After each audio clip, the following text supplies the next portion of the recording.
So $1 million, that is a 10,000% increase in cost. So that's roughly 9,000 something percent decrease in the worth of your money. So it's extraordinary. It's extreme, and you cannot be overly hyperbolic about this. And this is how we're in trouble. And people don't understand these things, so they keep pumping money in. They keep pumping numbers in. So well, we need more money. That's the answer. The worst of John Keynes, Keynesianism. Let's just circulate more money. Maybe that'll fix it. Knowing it won't. Knowing it's just that money going in their pockets. So as long as their numbers go up faster than they debase the currency, and so they're getting richer, they don't care what happens to the current worth of the currency. So it takes down the working class, the poor, and so it dashes their hopes of ever getting ahead. They don't care. They've divorced themselves. They're evil. They say they've denied their conscience, apparently. I'm not condemning anybody, but I'm just calling a spade a spade. I'm just exposing the evildoers.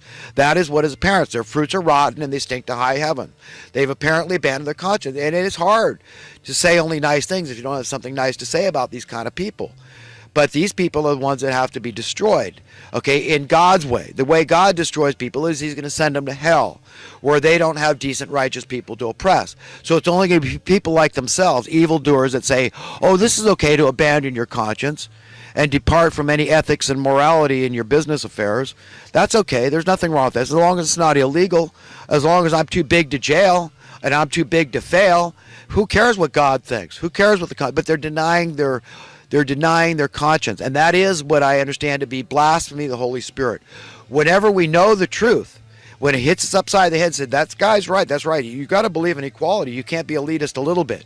Okay, it doesn't work that way. That's illogical. It's like saying you're a little bit pregnant. No, you're never a little bit pregnant. You are or you're not. Regardless of what happens to the fetus, okay, if you have a miscarriage, or you abort it, or you let it come to full term, whatever, okay, it doesn't matter. The fact is you're either pregnant or you're not, and it's the same way. So you're going to end up getting the same ticket to hell if you don't prescribe to the things that God tells you to, that your conscience tells you to, your honor, your integrity. That's it. You're just being honest. Honor and honesty. Okay, honor yourself by honoring God, and honor humanity, and it's a full circle. So you're working for God, you work for humanity. These things are inseparable. And you're working for yourself too. There's selfish interests here too. Because as other people are set free, you yourself become more free. And what comes with freedom? More happiness, more contentment, that sense of security, right? A sense of prosperity out of fear. Freedom. Let's see. So don't expect instant gratification. I'm not going to go into the Trump thing. I just went into that about the lag period. We locally here on this Highway 299, it runs east and west. Somebody was westbound, I think, in an SUV, and I think it was a husband following in another vehicle. Family affair, little kids in the car. A 2-year-old just died yesterday. It was reported on the news from this horrible accident. Somebody probably taking their eyes off the road. I don't know how you could tie money into that, except again with the divider. She got in a head-on wreck, probably looking at the smartphone or distracted by the kids in the car, and went head-on into another vehicle. It's a windy, beautiful windy road that runs, from Reading. It goes east and west, but this was between Reading and Eureka. Okay, Arcata actually comes out in Arcata on the coast, but it's a beautiful highway. But again, there's no excuse for not having a center divider anywhere. Every single 2-lane highway, very dangerous roads. Money, again, involved. Who would think? Most people don't associate money with a horrible wreck. They think about that. But I'm trying to encourage people to think about money, where it's involved in every horror out there almost. You can't blame money for gravity. That's part of the curse that God, when he was appalled at the original sin, he wished he didn't create us. And the devil got his way. Now we got death and disease, all these issues. Gravity is too powerful because it's deadly when it doesn't have to be. I mean, if you fell off a cliff, maybe you should be able to float down to the ground, right? That's what it would be like, probably, okay? So our whole atomic structure has been altered because of this original sin. It's in our DNA. This is why we have death. It's a bad thing. So money is not involved in that, but it's been there almost since the get-go. As far back as history goes, they've been using money to oppress us. So Satan figured this out, what power there is in owning this money and convincing people and deceiving people into prescribing to it and giving their affections and their attentions to it, their reverence. That's what it is. That's what they're doing. That's what we're doing. People don't even understand what's going on here. I do. And we all got to get it, man.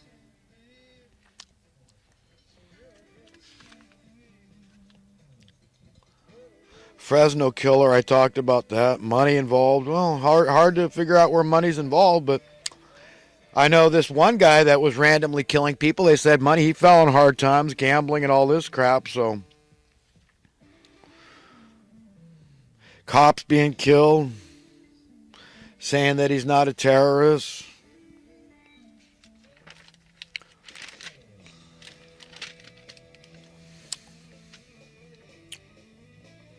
We're losing the language. This is something that I believe it was Leanne McAdoo was touching on, another reporter for Alex Jones. People don't understand Sabbath, and that's very important. Remember, that's one of the 10 Commandments. Remember the Sabbath day and keep it holy. People, I still believe in living by grace, not by the letter of the law. Nevertheless, Jesus said, I came to fulfill the law. So it's not that we should ignore the 10 Commandments. They're all good. But if you follow the first two that Jesus said, these last two he gave us, to honor God above all else and to treat others as you want to be treated, then all the rest fall into place. And remembering the Sabbath is honoring God. And the Sabbath is simply the seventh day of the week. I mean, yes, the seventh day, and that is the Saturday, okay, Sabbath day. People going to church on Sunday is going on the first day of the week. The Catholic institution tried to change this. This is where the whole Antichrist religion comes in, and people don't understand this either. We're losing understanding of history, ancient history, by changing the terms. But even on the calendar, Satan hasn't been able to get it changed on the calendar, the Catholic Church, because we know and lined up from left to right, Sunday is still the first day of the week. Though most people think of Monday. They think of Sunday. They go to church on Sunday. They're going on the first day of the week. But that's not biblically based. So this is where the Seventh-day Adventists and Jews got it right, at least about that.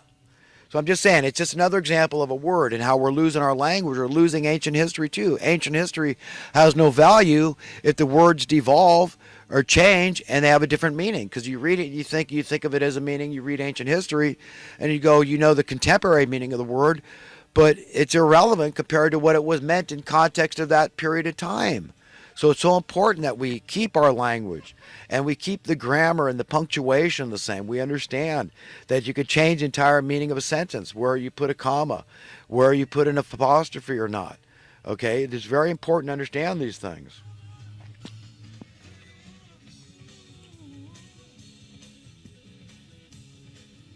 A 117-year-old woman just died.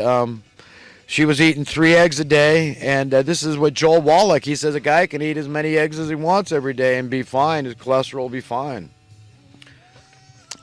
So listen to these doctors out there that are trustworthy, like Joel Wallach.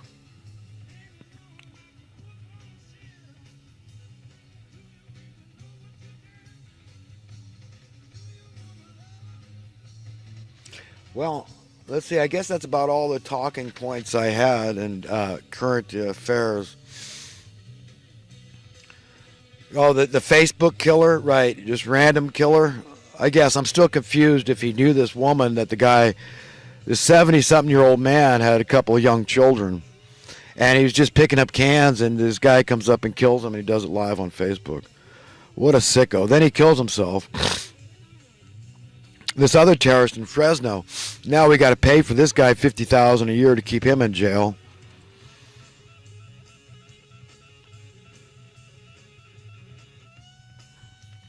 Oh, sunscreen is in the news.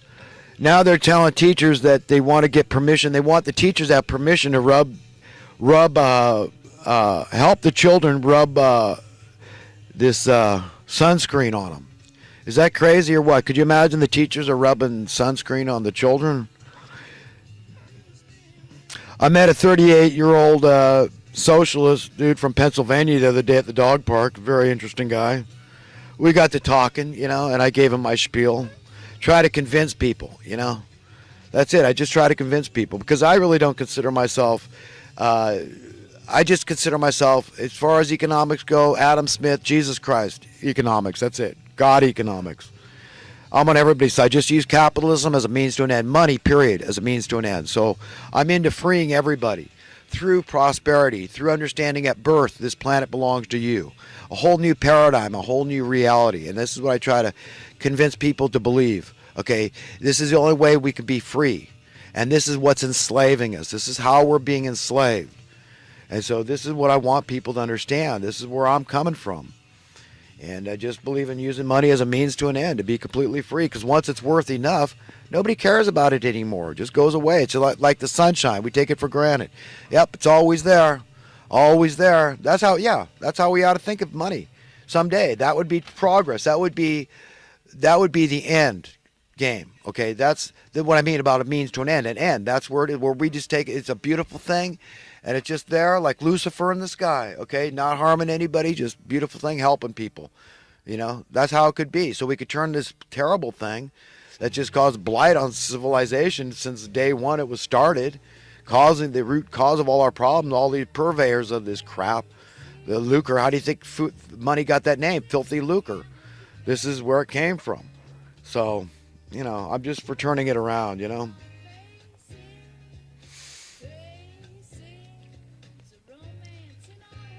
Remember, our battle isn't against good and evil.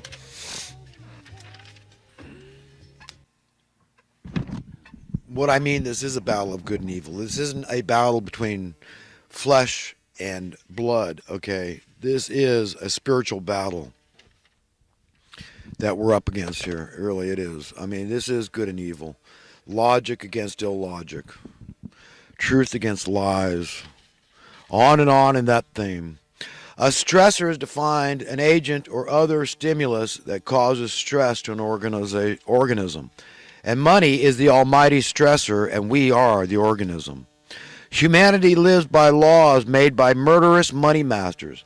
Now we must learn to live by the grace given by God.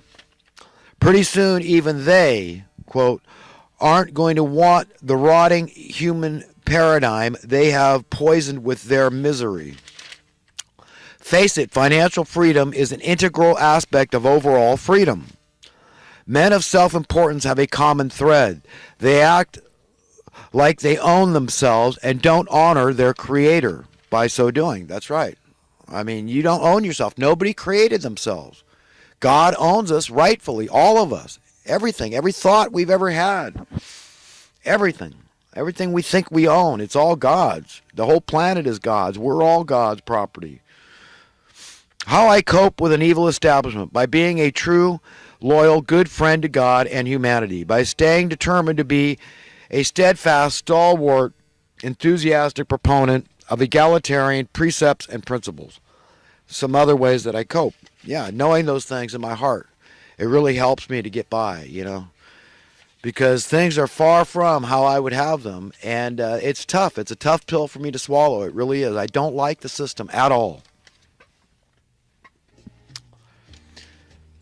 You can hate someone's philosophy, their belief system, and their behavior, but you can't hate them. I call monumental shenanigans in the highest degree. We can't afford to fill axle-snapping potholes or put life-saving barriers on high-speed highways.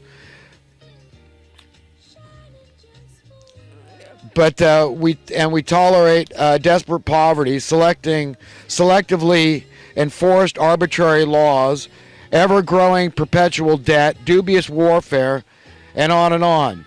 Patently, inarguably wrong. Even the seemingly little things like highway safety are things we've all been trained to tolerate because are pragmatic fiscal reasons. That's the pretext. That's a pretense.